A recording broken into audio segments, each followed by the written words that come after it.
Hi everyone.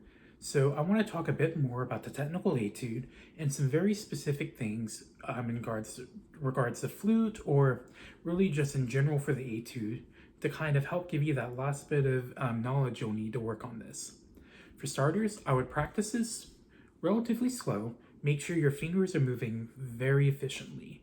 Um, it's important to not try to work on something faster than you're ready for.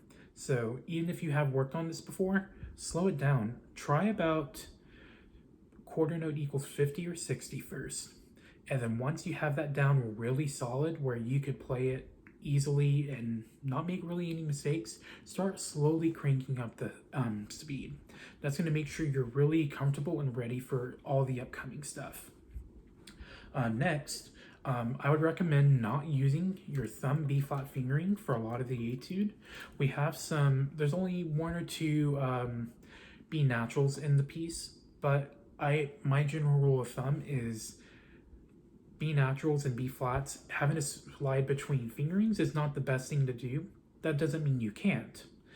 I may do that myself, but I think it's important to be very consistent in what you do. And if you're having to worry about B naturals at all, then I think it's important to just make it to where your 1-in-1 fingering is your go-to option for this.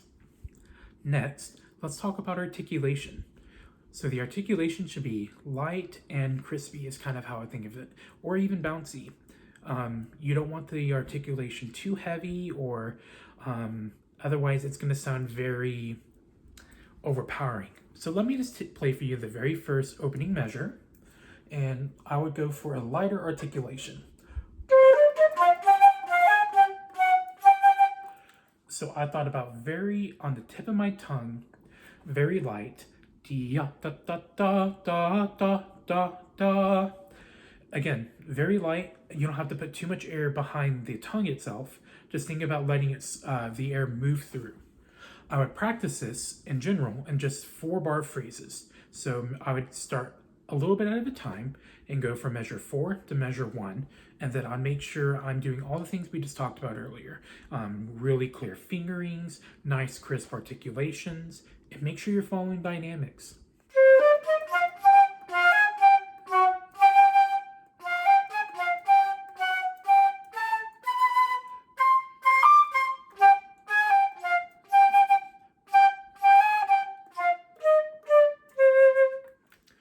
Doing that and then just going 4 bars at a time means that you have really easy to digest chunks, essentially is how I think of it.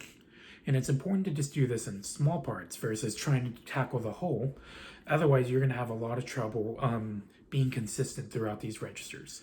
My next piece of advice is to pay attention to your accidentals. In the technical etude, there are so many accidentals where we go from having F naturals to F sharps, to A naturals to B naturals, and so on and so forth. So if you are one to forget about your key signature and you have trouble switching back and forth between accidentals, put a little star above it, circle it. Sometimes people respond better to color. You can highlight it. Whatever you have to do for yourself to make sure you are easy to go back and forth between these. My biggest focus would be measure 1 to measure 2, where you start off with the F sharp in beat 3, and then at the very beginning of beat 1, you have an F natural. Make sure those are different. Another piece of advice for this, which is covered in my rhythm video, but take a look at measure 7, where we have a dotted 8th 16th note. Here, make sure you're really paying attention to the note and the rhythm counting. I'm going to count it for you starting in measure 7. 1 ta te ta 2 te 3 te 4 ta 1 and. So make sure you're very confident in that beat 4. That shows up a few other times throughout the piece, and it's very easy to tell when it's not played right. If we were to subdivide it, 1 ta te ta 2 te 3 te 4 ta 1. You want to make sure you're getting it right on the 4th 16th note. 1 te 3 4 ta 1. That's going to really help solidify that rhythm. Make sure you can do that slow before you try to speed that up. My last piece of advice is for measure 20, where you have a descending run going up to a high G and then later to a high A flat. I think it's important to let the air do the work versus trying to squeeze the note out. So I'm going to play measure 20 for you.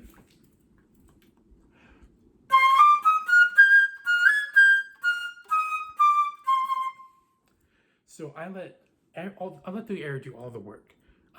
It's very important to make sure your lips are not too close together. That happens whenever we have our teeth too close together in our mouth. So think about opening up your mouth. By opening up the jaw inside my mouth and keeping my lips closed, you can actually see the difference. So elongate the mouth. That's going to help keep the air nice and open and even. And then whenever you're going to the upper registers, the notes are going to be so much more resonant and sounds way better. So I would focus on playing beat 2 first.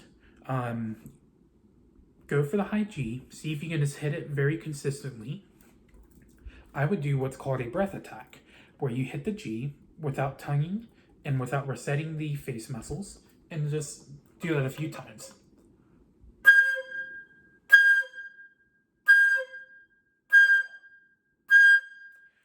If you can do that really consistent without cracking or missing the note, that means you're ready to move on. So then you can go.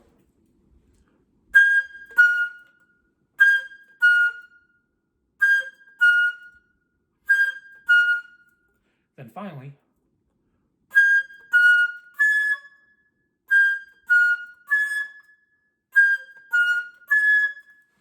As you can tell, I'm not having you slur these notes right now. What's more important is to make sure your lip muscles are prepared to get these notes out, and they can find them very easily without searching. So by doing this exercise, it makes it super easy to play what's written, because you're not trying to find the notes. So I would focus on making sure each note is very relaxed and easy to find, and then that's going to make it so much easier to just do the scale down towards the end. That's about everything I have for this etude.